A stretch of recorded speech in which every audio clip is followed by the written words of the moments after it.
మీకు సముద్రంలో జరిగిన ఒక రియల్ ట్రాజిక్ స్టోరీ చెప్తాను. 1905లో ఒక ఫిషింగ్ క్రూ ఫ్లోరిడాలో చేపలు పట్టడానికి వెళ్ళారు. వాళ్ళు ఫిషింగ్ కంప్లీట్ చేసేసుకొని వెనక్కి వస్తుండగా ఒక పెద్ద హరికేన్లో చిక్కుకున్నారు.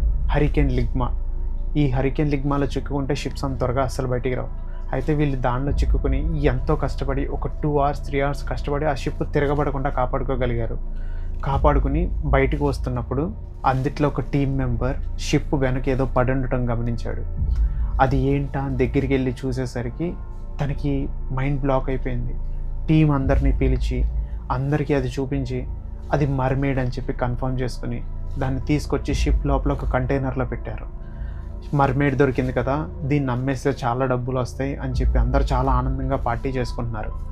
పార్టీ చేసుకుంటున్నప్పుడు ఒక 3 hours తర్వాత ఆ మర్మేడ్కి స్పృహ వచ్చింది. స్పృహ వచ్చిన వెంటనే ఆ మర్మేడ్ వీళ్ళందరినీ చూసి ఆశ్చర్యపోతుంది. ఎందుకంటే ఆ మర్మేడ్ హరికేన్ అలలకి వచ్చి ఈ షిప్ లోపల పడిపోయింది. దానికి ఏం అర్థం కాలేదు. అందరూ దీని దగ్గరికి వచ్చి నీ పని ఇంక అయిపోయిందని గట్టిగా నవ్వటం మొదలుపెట్టారు. అంతే, ఆ మర్మేడికి ఉన్నటువంటి పిచ్చి కోపం వచ్చి ఒక్క క్షణంలో ఆ కంటైనర్ బద్దలు కొట్టేసుకుని బయటకు వచ్చి షిప్కి ఒక పెద్ద హోల్ చేసి సముద్రం లోపలికి వెళ్ళిపోయింది.